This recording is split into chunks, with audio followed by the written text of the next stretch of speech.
Oke.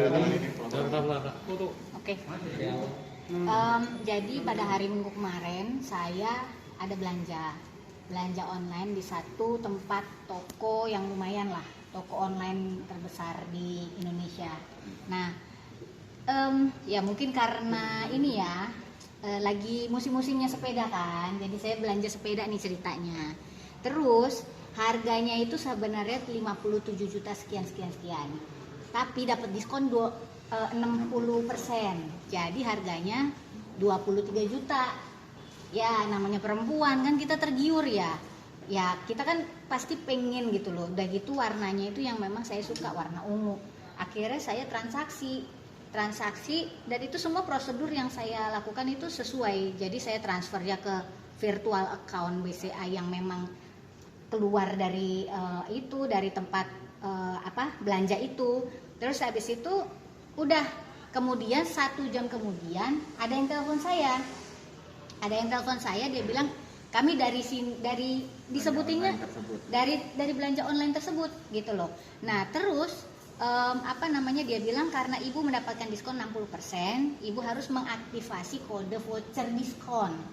Dia kasih link. Nah setelah klik linknya, terus habis itu saya masuk ke dalam situ dan ternyata langsung masuk ke dalam kayak masukin OTP. Nah udah setelah itu saya ini, jadi memang ini kejadian nih mungkin karena saya ini orang yang gaptek lah, bisa dibilang gaptek, dan saya baru pertama kali yang namanya belanja online di tempat ini gitu ya. Terus akhirnya saya masukin aja kode OTP, tapi bukan saya kasih ke orang, saya benar-benar ketik sendiri gitu. Jadi saya percaya aja gitu kan. Terus karena dia juga bilang ini karena mau mengaktifkan 60%, jadinya harus masukin ini. Udah akhirnya saya ikutin prosedur yang ada. Nggak taunya terus habis itu orangnya sempat telepon lagi, ibu jangan buka-buka ya websitenya, ini sedang diaktifasikan voucher Anda, kode diskon Anda. Oh ya udah, saya ikutin. Udah habis itu tidak ada kabar lagi. Terus laporan di transaksinya, barangnya udah diterima dan selesai. Udah uang saya hilang 23 juta. Ya kalau buat orang mungkin adalah yang berpikir bahwa uang 23 juta mungkin dipikirnya itu nggak seberapa, tapi kalau buat saya besar. Itu saya bekerja keras, susah payah, terus tiba-tiba saya kena satu hal yang menurut saya ini penipuan. Ya memang kita harus waspada lah. Ternyata yang namanya belanja online, padahal zaman sekarang kan lagi banyak digalakan nih yang namanya belanja online. Di mana-mana tuh kita disuruhnya tuh di rumah aja dan kita belanjanya online aja. Ternyata masih ada juga oknum-oknum yang memanfaatkan keadaan ini. Apalagi kita seperti kita perempuan, ibu-ibu yang suka diskon ya. Inilah pengalaman pribadi saya. Kita jangan tergiur sama diskonnya. Ternyata kita harus benar-benar waspada. Kalau misalnya hal-hal seperti ini tuh terjadi tuh hanya cukup untuk saya aja, jangan sampai ada korban-korban gitu. Uangnya tersebut ditransfer langsung ke rekening pribadi si pelaku? Enggak ke rekening pribadi, virtual account langsung dari yang si toko online ini. Toko online terbesar, iya. Salah satu toko online terbesar yang besar di Indonesia gitu. Sebenarnya Mbak Tessa udah melakukan sesuai dengan prosedur yang ada di toko online itu. Cuma memang modus operandinya akun penjual yang memang dia pelaku ya dalam kaitannya ini, oknumnya dia memang menipu dengan dia menelpon Mbak Tessa gitu ya. Dengan setelah menelpon Mbak Tessa kena lah yang disebut link phishing itu. Ternyata itu dia memasukkan data di situ Mbak Tessa, dan itu semua akhirnya dianggap barang sudah diterima gitu. Iya. Tapi sebenarnya itu semua apa yang ditransfer semua masuk ke virtual account yang memang miliknya aplikasi online belanja online itu gitu. Jadi udah resmi gitu. Tapi Mbak Tessa sebenarnya kan itu kan bisa dikonfirmasi barang sudah diterima atau tidak. Jadi biar uangnya itu bisa diserahkan ke si penjual. Pada saat itu apakah sudah konfirmasi menerima atau gimana? Jadi kan duitnya sebenarnya kan masih di aplikasi. Iya, enggak ada konfirmasi. Tiba-tiba ada laporan itu. Mungkin karena saya masuk link itu, terus kan diminta OTP itu. Pas masukin kode OTP-nya otomatis terkonfirmasi. Nah itu juga sudah dapat laporan ya. Karena saya besoknya tuh karena saya ragu-ragu, saya tanya nih langsung nih ke toko online-nya, ke CS-nya. Terus habis itu dia akhirnya periksa nih dia telusuri nih kasus saya dan udah ada laporannya Iya, ya laporannya. balasannya ya. Jadi dari belanja online-nya sudah membalas email Mbak Tessa, memang ternyata Mbak Tessa kena link phishing, Link bajakan. link bajakan yang mana itu Mbak Tessa kena penipuan. Nah dari penipuan itu Mbak Tessa sendiri memang disarankan oleh aplikasi belanja online itu untuk melakukan pelaporan polisi. Makanya Mbak Tessa ya sebagai warga negara yang dia mengalami penipuan ya harus melakukan pelaporan polisi yang dilakukan pada hari ini. Solusi dari pihak toko online sendiri apa sih Mbak Tessa selain laporan ini? Solusinya sih ada ya, dia sudah Solusi. kirim email. Iya. Ya nanti ini ada di mana emailnya. Nih dia sudah kirim email bahwa tuh ini lihat bukti transfernya. Gue transfernya boleh nggak apa-apa ya? Kelihatan namanya. Nggak apa-apa, nggak maksudnya ini ada tulisan ini nggak apa-apa ya? Oke, nih bener-bener nih, ini kan ada karena ada apa namanya asuransi dan ongkos kirim, jadi ada plus-plusnya. Ini benar-benar ininya apa sih namanya rekeningnya. Nah ini link yang diberikan oleh orang yang telepon yang mengaku ya, mengatasnamakan aplikasi online tersebut. Ya, setelah saya klik perlu memasukkan kode OTP. Kode OTP-nya saya nggak sebutin ke dia, langsung ketik ke situ ke link tadi. Jadi benar-benar nggak ada ngasih tahu ke orang lah gitu istilahnya. Terus habis itu setelah saya cek, nah ini kayak nih ini saya belanja yang pertama kali loh, ini saya belanja pertama kali di situ. Setelah belanja sepeda saya beli helm, beli tas. Nah ini kan murah-murah ya. Mungkin kalau misalkan ini yang kejadian hilang mungkin saya masih ikhlas lah ya kan. Ini yang paling mahal yang kejadian, makanya akhirnya saya melaporkan. Terus habis itu, nah ini di sini saya pesen pada jam 15.15 pada hari Minggu. Ini barang pesanan kamu telah diterima pada hari Minggu juga tanggal 26 Juli jam 16.52. Padahal tokonya ini di Semarang. Masa dari jam 15.15 masa saya udah terima jam 16.52. Terus ini lihat belum ada histori pengiriman. Jadi memang belum ada pergerakan barang sama sekali gitu loh. Tapi sudah dibilang diterima dan selesai. Gitu. Ini udah ada semua. Tuh. Semuanya sudah ada. Ini kan ini nih pemesanan barang saya.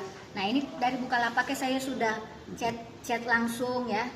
Dari sananya langsung saya chat, terus sampai akhirnya mereka udah balesin. Nah, memberikan solusi.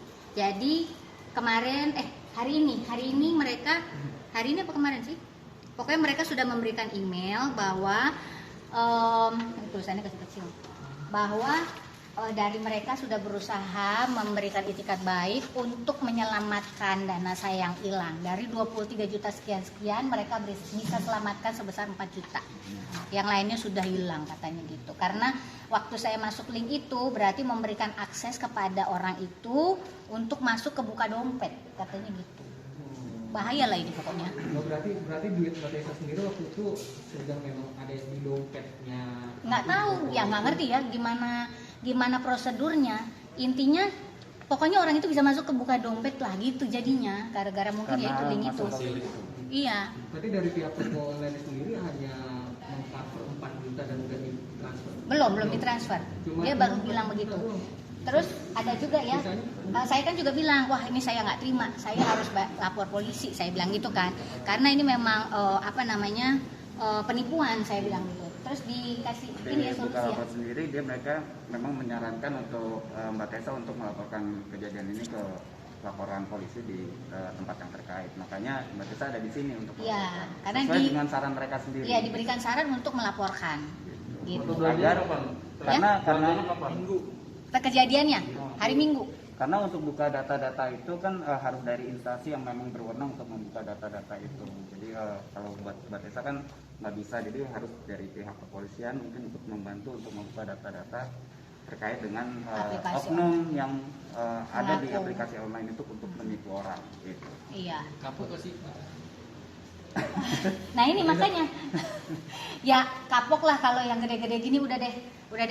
Cukuplah sekali ini. Kalau misalnya mungkin masih ratusan ribu masih saya oke lah gitu. Tapi kalau ini yang puluhan juta lumayan loh. Ini kan kerjanya juga beneran gitu, nggak bohong-bohongan. Kerjanya emang kerja ini halusinasi kan enggak. Kita kerjanya bener-bener keluarin keringet gitu. Ternyata di musim sekarang ya memang ya itulah, sekali lagi saya ingetin lagi buat semuanya teman-teman, apalagi inilah masyarakat yang di daerah-daerah yang masih gaptek, aduh kasihan banget gitu loh. Saya aja bisa ketipu seperti ini yang orang yang nggak ngerti apa teknologi gitu loh. Ya harus hati-hati sih. Vanessa, berarti bisa dibilang ada dugaan pihak toko online ini lepas tangan jadinya ya, setelah memberikan solusi hanya ke suruh lapor ke pihak kepolisian gini. Ya untuk dari pihak aplikasi online-nya sendiri, dia cuma bilang bahwa dia sudah menyelamatkan dana dan dia memblokir akun si pelapak. Udah itu doang. Kan tetap kan tanggung jawabnya kan kita harus tetap minta ke. Menurut dia ini juga bisa dibilang istilahnya ya kesalahan kita sebagai pengguna karena kurang hati-hati. Ya susah lah ya. Ya intinya sih gini lah, intinya apa ya, kita memang harus hati-hati ya. Iya, bukan mau dengan maksud mau menyalahkan pihak belanja online-nya, tapi Mbak Tessa mau mengedukasi masyarakat gitu. Ya. Saya harus lebih berhati-hati karena dengan keadaan pandemi ini banyak orang belanja online, ternyata ada pelaku yang bernaung di dalam belanja online itu, jadi untuk lebih hati-hati. Tapi tetap menuntut keras toko online tersebut. Ya, yang paling yang saya mau minta adalah yang sisa uangnya saya itu. Ya, kan mereka udah bilang bahwa ada dana saya yang bisa diselamatkan. Otomatis itu kan harus jadi hak saya, gitu. Tapi mereka belum kasih solusi gimana caranya saya ambil 4 juta saya itu, gitu. Dan untuk pelakunya sendiri, Kak Tessa sendiri berharap bisa ditemukan seperti apa setelah pelaporan ini? Ya untuk pelakunya sendiri siapapun itu ya saya berharap bisa ditemukan, bisa bertobat. Saya yakin semua orang-orang yang berbuat jahat seperti ini juga kalau dia cari duit untuk makan dengan cara seperti ini ntar juga sakit perut, bahkan mungkin bisa mati ya kan, karena uang halal, uang gak halal, uang haram gitu loh istilahnya. Ya kapok lah gitu loh, maksudnya banyak saudara-saudara kita yang lain yang bersusah payah. Ya bisa dibilang saya juga ini kan bekerja dengan susah payah untuk mendapatkan uang sebesar itu gitu loh. Jadi harusnya ya sebisa mungkin dilacak lah gitu pelakunya supaya tidak menambah lagi kejahatan-kejahatan di Indonesia. Tipe sepeda apa? Apa? Iya, sepeda. Nonton. Kan lagi musim. Dari 57 juta jadi 23 juta, siapa yang nggak tergiur kan gitu ceritanya. Karena udah ketipu ini, apakah masih berminat untuk membeli sepeda tipe? Oh masih lah, masih. Cuman sekarang saya cari benar-benar yang benar lah gitu. Kalau bisa saya datang ke toko langsung lah, udahlah. Daripada kayak gini kan, udah kapok lah saya. Oke? Nama lapaknya apa? Apa? Nama lapaknya apa? Kan tadi gua udah ngomong. Apa nama tokonya? Bukan. Oh nama tokonya, TRD Bike ada nih. Oke. Toko nih. Nih, tapi ini diklik udah nggak bisa lagi. Nah, diklik udah TRB Bike. Udah nggak bisa lagi nih. Diklik.